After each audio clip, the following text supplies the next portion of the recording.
Good morning students, कैसे हैं आप लोग?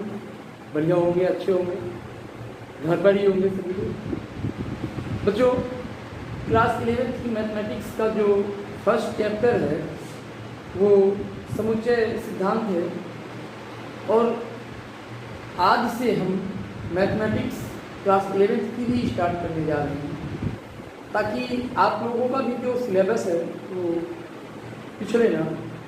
ऐसा ना हो कि सेशन स्टार्ट हो और आप लोगों का सिलेबस जो है वो पूरा ना हो पाए। तो स्टार्ट करते हैं समुच्चय सेट।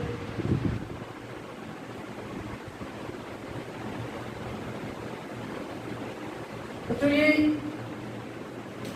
आप लोगों ने 10th के एग्जाम दिए हैं, फिलहाल अभी आप लोगों का रिजल्ट भी नहीं आया है, बट बी कॉन्फिडेंट होके पढ़ाई कीजिए आप लोग और अपने ऊपर विश्वास रखिए, क्योंकि आपको तो पता ही है कि आपने क्या किया है एग्जाम में। तो आप सभी अच्छे अंकों से उत्तीर्ण होंगे, ये मैं आशा करता हूँ। बच्चों, जब बात करें हम सेट की, समुच्चय की, तो समुच्चय शब्द हमें बता रहा है कि हम क्या हैं। समुच्चय का मतलब हो गया, समुच्च मतलब संग्रह। समुच्चय का मतलब क्या हो गया? समुच्चय शब्द का मतलब हो गया संग्रह। अब किन चीजों का संग्रह करें?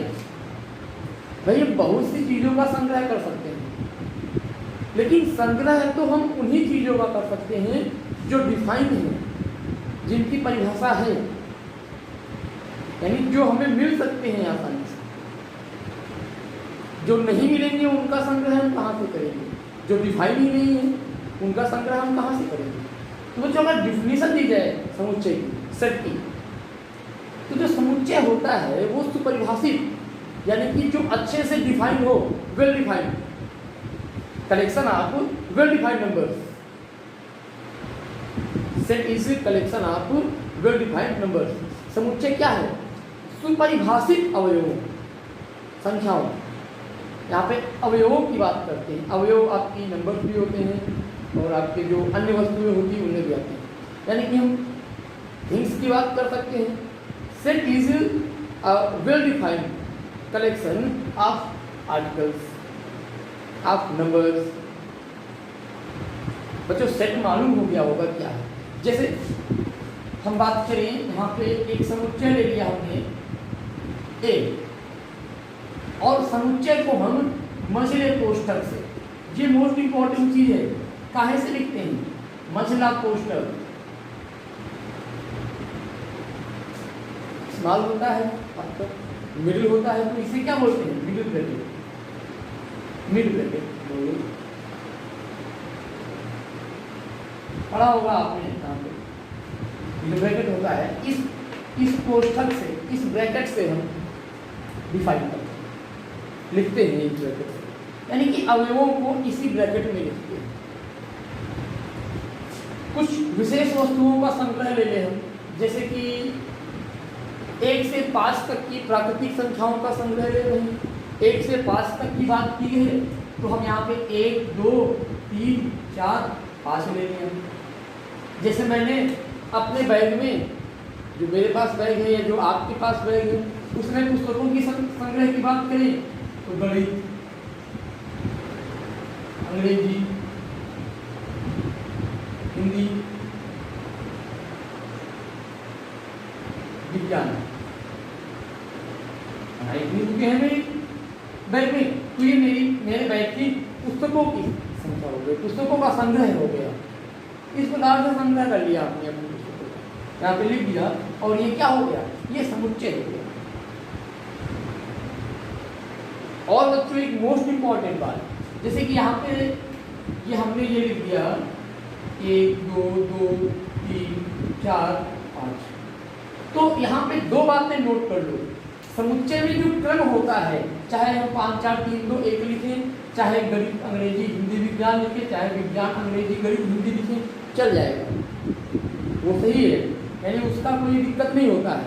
दिक्कत ये होता है यहाँ पे कि किसी भी शब्द की, किसी भी अक्षर की पुनरावृत्ति नहीं करेंगे, रिपीट नहीं होगा कोई भी अवयव।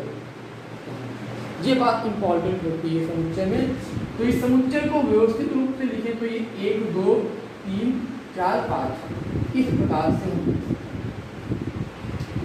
बच्चों समुच्चय का जो आधार है वो आपकी समझ में आया होगा। सुव्यवस्थित वस्तुओं का संग्रह ही समुच्चय कहलाता है। वस्तुएं जो व्यवस्थित हो और परिभाषित हो, ऐसा नहीं है अपरिभाषित हो। जैसे क्या अपरिभाषित है? देश के 5 सबसे बुद्धिमान बालकों का संग्रह तो नहीं कर सकते, क्योंकि 5 सर्वश्रेष्ठ बुद्धिमान बालकों का संग्रह करते करते हम परेशान हो जाएंगे। इनको लिया तो वो नहीं है, वो लिया तो वो नहीं है। कोई मैथ में बुद्धिमान है, कोई इंग्लिश में बुद्धिमान है, कोई गणित उसमें अंग्रेजी में बुद्धिमान है, कोई हिंदी में बुद्धिमान है, कोई क्रिकेट में बुद्धिमान है, तो कोई अन्य खेलों में बुद्धिमान है। तो ये आपका अपरिभाषित हो जाएगा।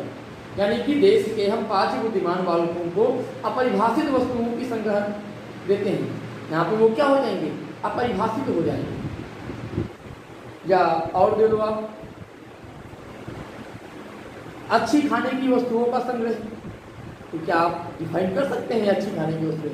भाई आपको कुछ अच्छा लगता होगा, हमें कुछ अच्छा लगता है। जैसे हमें दाल चावल रोटी अच्छा लगता है, आपको पनीर बर्गर पिज्जा अच्छा लगता होगा। तो यहाँ पे अलग हो गया कि नहीं?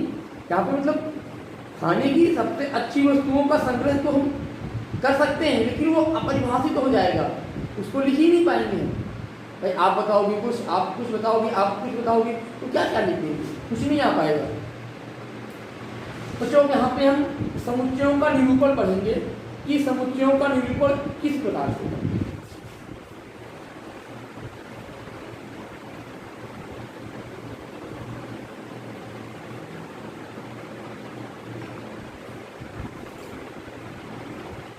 निरूपण समुच्चयों का निरूपण 2 प्रकार से होता है, एक रोस्टर विधि और एक सारणी विधि।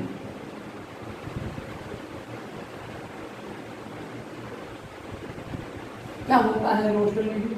रोस्टर विधि में होता है जैसे हमने महिला ब्रैकेट में 1 2 3 4 5 लिख दिया, ये हो गया रोस्टर विधि समुच्चय। अब सारणी विधि क्या होता है? इसी को सुस्पष्ट भाषा में लिखना। जैसे कि यहाँ पे x एक अवयव है, x क्या है? एक परिमेय संख्या है। x एक परिमेय संख्या है। यहाँ पे x क्या है? x less or equal x 5 के बराबर है और 5 से बड़ी नहीं। परिमेय संख्या की बात कर ली मैंने, यहाँ पे प्राकृतिक संख्या की बात करेंगे।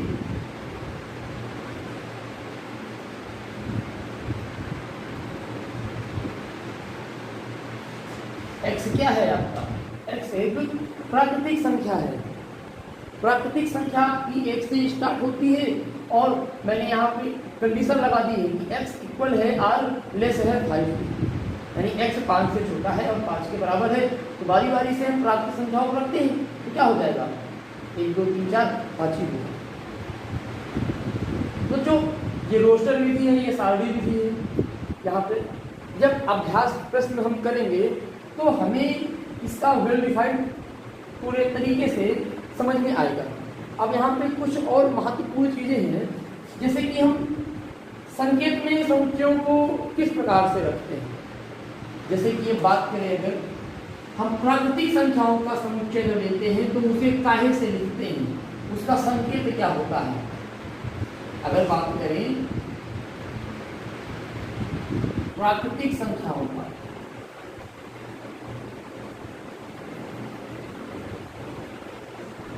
संकेत बच्चों उसे n से लिखते हैं, n फॉर होता है नेचुरल। अगर पूरी संख्याओं का लिखें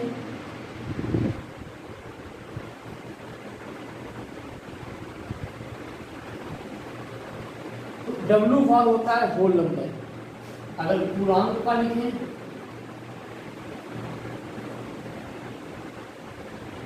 तो इंटीजर होता है, I फॉर इंटीजर हो गया। यहाँ पे धन पूर्णांक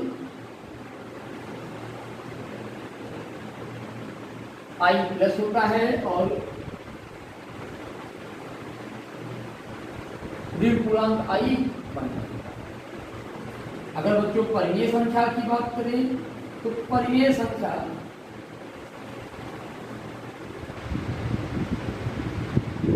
समुच्चय को हम 2 से लिखते हैं और आपका अपरिमेय धनात्मक होगा अगर ये 2 भागों में बट जाता है। यहाँ पे यहीं पे देख लो q प्लस और q माइनस। अगर अपरिमेय संख्याओं की बात करें तो उसे हम p से लिखते हैं। और एक आता है यहाँ पे वास्तविक संख्या,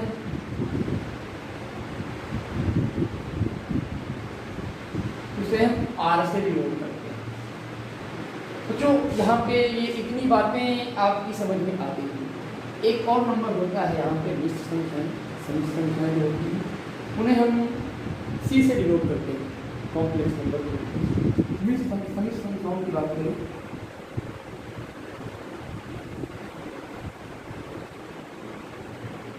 उसे हम c से लिख सकते हैं। अब जो यहाँ पे थोड़ा सा चर्चा करने की आवश्यकता है, ये जानना जरूरी है कि नेचुरल नंबर क्या होते हैं, होल नंबर क्या होते हैं, इंटीजर्स जो होते हैं क्या होते हैं, पॉजिटिव इंटीजर्स क्या होते हैं, नेगेटिव इंटीजर्स क्या होते हैं, परिमेय संख्या क्या होती है, धनात्मक कौन सी होती है, ऋणात्मक कौन सी होती है, अपरिमेय संख्या कौन सी होती है, वास्तविक संख्या कौन सी होती है। सभी संख्याओं की तो बाद में बात करेंगे, पहले इतना ही जान लें जितना हमने पढ़ा है प्रीवियस क्लासों में। क्लास 10 तक, क्लास 6 से क्लास 10 तक आपने इन सभी संख्याओं के बारे में पढ़ा है, विधिवत अध्ययन किया है। एक एक क्लासों में 6 में पढ़ा होगा प्राकृतिक, 7 में पढ़ा होगा पूर्ण, 8 में पूर्णांक परिमेय, 9 में अपरिमेय आगे हो गए, 10 में अपरिमेय संख्याओं का निरूपण है। तो मतलब व्यवस्थित रूप से धीरे धीरे करके सब चीजें पढ़ गई। अब फर्स्ट ईयर में हमें इन सब चीजों को यूज करना है,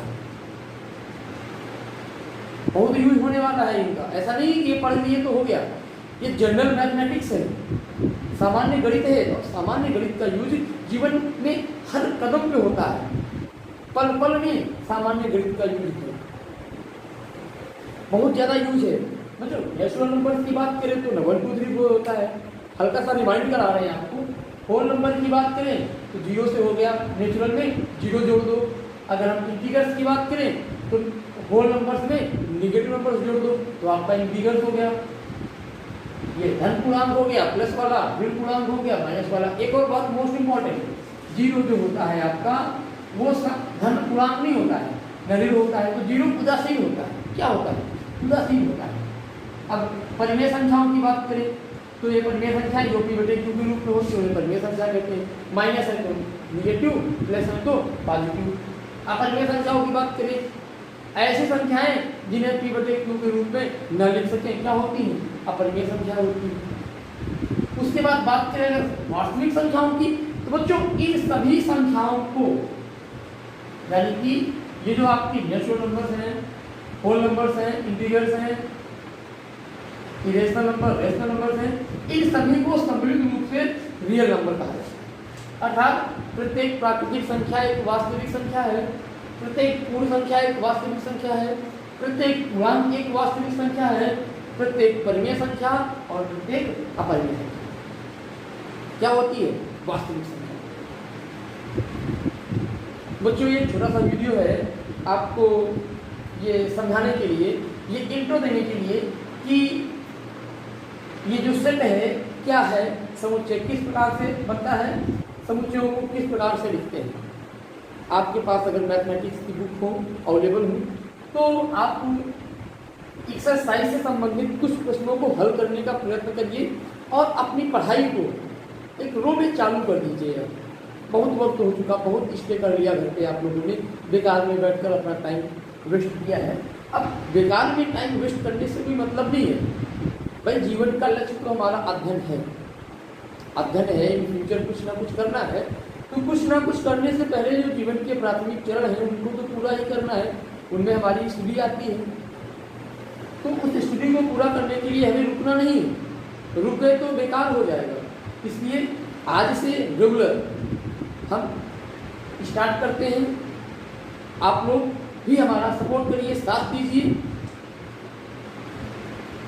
इस वीडियो को देखिए, एक बार में समझ में आए, 2 बार में देखिए और अन्य बच्चों तक भी पहुंचाइए, अर्थात शेयर करिए अपने दोस्तों के साथ जो आपके सहपाठी हो, उनको शेयर करिए, उनको बताइए कि हाँ फर्स्ट ईयर की मैथमेटिक्स भी पढ़ाई जा रही है, हम लोगों का भी कोर्स चालू हो गया है